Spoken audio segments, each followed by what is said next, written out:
দিলেন সোয়া এই দুষ্ট এজিদ বাহিনীর সীমার ওই সীমার ইমাম হুসাইন রাদিয়াল্লাহু তাআলা খুব মুবারক উঠে বসে গেছেন। এবার ইমাম হুসাইন রাদিয়াল্লাহু তাআলা বলে, ওরে সীমা তুই কে রে কে, যে বুকের মধ্যে আমার নানা ভাই হাজারো হাজার চুমুকায়, আজকে সেই বুকের মধ্যে তুই উঠে গেছ। আয় আমাকে একটু সময় দে, জানি আজকে তোরা আমাকে মেরে ফেলবি।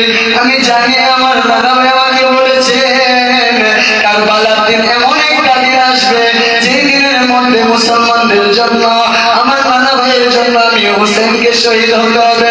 জানি সেই দিনটা চলে এসেছে, আমাকে একটু সময় দে, আমি 2 রাকাত নফল নামাজ পড়ব, আমাকে একটু সময় দে। সময় দেই না অনেক রিকোয়েস্ট করার পর ইমাম হুসাইন রাদিয়াল্লাহু তাআলা ওকে সময় দিল।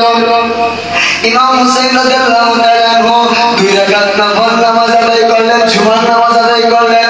2 রাকাত নফল নামাজ, 2 রাকাত নফল নামাজ আদায় করার পর ইমাম হুসাইন রাদিয়াল্লাহু তাআলা আবার শুয়ে গেলেন। শুয়ে গলার মধ্যে ছুরি দিয়ে আঘাত করে গলা কাটে না। আল্লাহু আকবার বলি, আর জোরে বলি না আল্লাহু আকবার। এবারে ইমাম হুসাইন সীমা, ওরে সীমার তুই যত আঘাত করস না কেন রে, এই গলা কোনোদিনও তোর তলোয়ার দিয়ে কাটবে না। কেন না, কেন না, এই গলার মধ্যে আমার নানা ভাই হাজার হাজার চুমুকাইছে। আরো জোরে বলি না সুবহানাল্লাহ। সেই গলার মধ্যে কাটে না। সীমার রাগের মাথায় ছুরিটাকে একটা পাথরের মধ্যে ভিক্ষা মারলো। ভিক্ষা মারার পরে এই ছুরিটা পাথরের মধ্যে গিয়ে পড়ার সাথে সাথে পাথরটা 2 খণ্ড হয়ে গেছে। আল্লাহু আকবার বলে, পাথর 2 খণ্ড হয়ে গেছে, কিন্তু ইমাম হুসাইন রাদিয়াল্লাহু তাআলা গলা মোবারক কাটে নাই। তখন ইমাম হুসাইন রাদিয়াল্লাহু তাআলা বলে, হে সীমা, তুমি যতই চেষ্টা করো না কেন এই গলা মোবারক তুমি কাটতে পারবা না। তার থেকে ভালো তুমি আমাকে উল্টা করে শোয়াও, তারপর আমার গান মোবারক থেকে কাটো। আল্লাহু আকবার বলি, যাকে জবাই করে তার কাছ থেকে বুদ্ধি নেই। ইমাম হুসাইন রাদিয়াল্লাহু তাআলা আপনাদের জন্য, আমাদের জন্য নিজের জীবনটাকে বিলীন করে দিয়েছে। উর্দুতে একটা কথা বলে, ইসলাম জিন্দা হোতা है हर करबला के बाद। ইসলামটা শুধু জিন্দা হয়েছে এই কারবালার ময়দানে ইমাম হুসাইন রাদিয়াল্লাহু তাআলার জন্য। আওয়াজ দিয়ে বলে ঠিক কিনা? ওই দিন যদি ইমাম হুসাইন রাদিয়াল্লাহু তাআলা এজিদের তরিকায় বাইর হয়ে যেতেন আর আমরা এরকম সুস্থ ইসলাম পেতাম না। আমি মূল কথাটা বলে শেষ করে দিব। তখন ইমাম হুসাইন রাদিয়াল্লাহু তাআলাকে জবাই করালেন। জবাই করে গান শরীর মুবারক থেকে ইমাম হুসাইন রাদিয়াল্লাহু তাআলার গান মুবারক আলাদা করে দিলেন। আল্লাহু আকবার বলেন। এই সেই এজিদ বাহিনী গান মুবারক বলে আলাদা করার পর ইমাম হুসাইন রাদিয়াল্লাহু তাআলা এই মাথা লোক একটা কুকুর সহ একটা গুহার মধ্যে 7 দিন ছিল। এক ঘুমে তাদের 70 বছর চলে গেছে। সেই কাহিনী শুনে মানুষ হায়দাস করতেছে। এই মুহূর্তে ইমাম হুসাইন রাদিয়াল্লাহু তাআলা কল্লা মুবারক একটা পাতিলে করে একটা গলে করে নিয়ে যাচ্ছেন এজিদের কাছে। ইমাম হুসাইন রাদিয়াল্লাহু তাআলা দিয়ে বলে, দুনিয়ার মানুষ, ওরে দুনিয়ার মানুষ, আজকে তোমরা কাহাবের ঘটনা শুনে তোমরা এত পাগল হয়ে যাইতেছ, কিন্তু আজকে তাকায়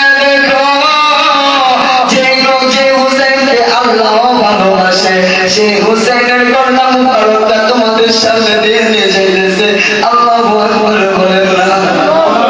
এইভাবে ইমাম হুসাইন রাদিয়াল্লাহু তাআলা গলা মুবারকটা, মাথা মুবারক এজিদের কাছে নিয়ে গেছেন। অনেক মানুষই বলে এজিদের কোনো দোষ নাই, নাউজুবিল্লাহ বলে। ইমাম হুসাইনের মাথা মুবারক এজিদের কাছে নিয়ে যাওয়ার পরে এজিদের সামনে নিয়ে যখন রাখলেন তখন এজিদের মাথায় পাগড়ি ছিল, এজিদের গায়ে জুব্বা ছিল, এজিদের হাতে তাসবিহ ছিল। এজিদ সুবহানাল্লাহ আলহামদুলিল্লাহ পড়তেছিল, নামাজ পড়ে তার সিংহাসনে বসছে। এই মুহূর্তে মাগরিবের পর ইমাম হুসাইন রাদিয়াল্লাহু তাআলা গলা মাথা মুবারক এজিদের সামনে দিল। এজিদের সামনে নিয়ে যাওয়ার পরে এজিদের হাতের মধ্যে একটা লাঠি ছিল। সেই লাঠি দিয়া ইমাম হুসাইনের মাথার মধ্যে, এই কাটা মাথার মধ্যে 3টা বাড়ি